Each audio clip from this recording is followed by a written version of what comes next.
Liham ng isang ina.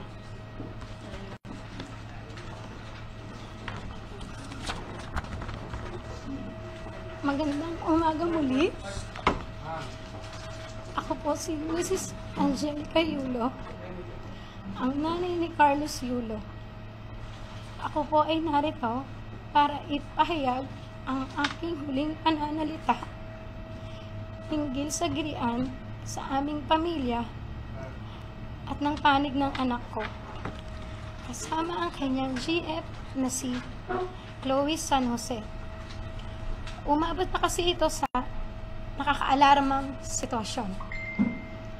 Dahil buong sambayanan alam na at nakaabang na sa mga susunod na salita ng bawat isa kung kailan dapat ang ganitong hindi pagkakaunawaan naway nananatili lamang pribado at inaayos sa personal na paraan. Hindi ako perpektong ina at alam ng Diyos na hindi ka din perpektong anak at walang perpektong pamilya. Walang ibang hangad ang isang ina kung hindi ang ikabubuti ng kanyang anak at sa bawat miyembro ng pamilya.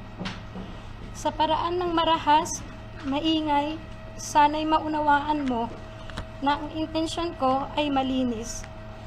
Ako ay isang ina na saktan dahil ang mabait na anak na pinalaki ko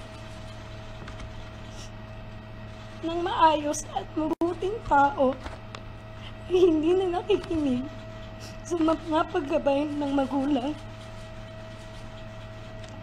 Kung mali man yung naging pagpuna ko sa nobya mo, humihingi ako ng patawad dahil nanay lang ako na nag-aalala. Matanda ka na, kaya mo nang magdesisyon para sa sarili mo. Bukas ang aming pintuan sa tahanan, may pera ka o wala, kung nanaisin mong bumalik sa amin. Hindi na pwedeng bawiin ang nasabi. Ang amin lang, handa na ako at ang papa mo mag-usap tayo ng bukas ang loob na may pangunawa anumang oras na handa ka pag-uwi mo upang maayos ito. Hindi kailangan ng ibang tao na malaman ang mga alitan dahil hindi nila alam ang buong kwento at hindi nila ito lubos na nauunawaan. Gayunpaman, humihingi ako ng patawad sa iyo at sa sambayanan sa mga nasabi ko sa interview. Pagod at puyat ako sa kapapanood sa iyo ng mga panahon na yon. Di makatulog sa tuwa kahit tapos na ang iyong laban. Hindi ako nakapag-isip ng mabuti nang nirapido ako ng mga tanong ng mga reporter tungkol sa bagay na dapat ay tayo lamang ang nag-ayos. Patawad, anak. Iintindihan ko na maaaring tignan ng iba na kaya lamang ako nagsasalita ngayon ay dahil sa iyong tagumpay at kasaganaan. Ako ay nagsasalita para ilagay na sa katahimikan ng issue. Bukas ang pintuan para pag-usapan ng personal na walang galit. Hindi man humantong sa pagkabuo ng pamilya naway maipanatili natin ang respeto sa isa't isa at sa dignidad ng pamilya. Kung hindi man tayo magkaayos, sana sa pagdating ng panahon, maunawaan ang aking panig, intensyon at hindi ang ingay. Ang pamilya, iisa lang yan at laging andyan lang para sa isa't isa sa kabila ng anumang pagsubok o alitan.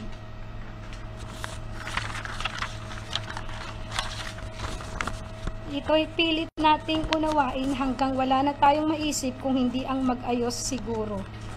At sa sambayan naman, sana ay ipagdiwang na lang natin ang tagumpay ng anak ko, gumawa ang anak ko ng kasaysayan para sa ating bansa.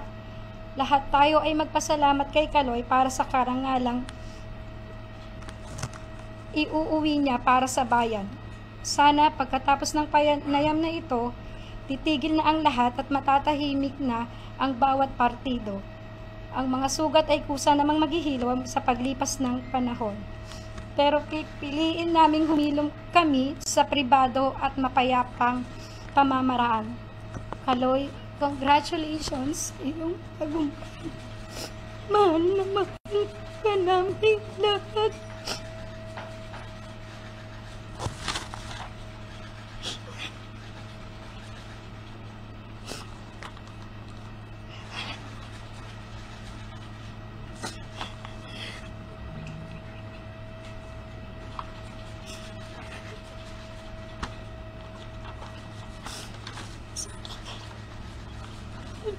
Sorry.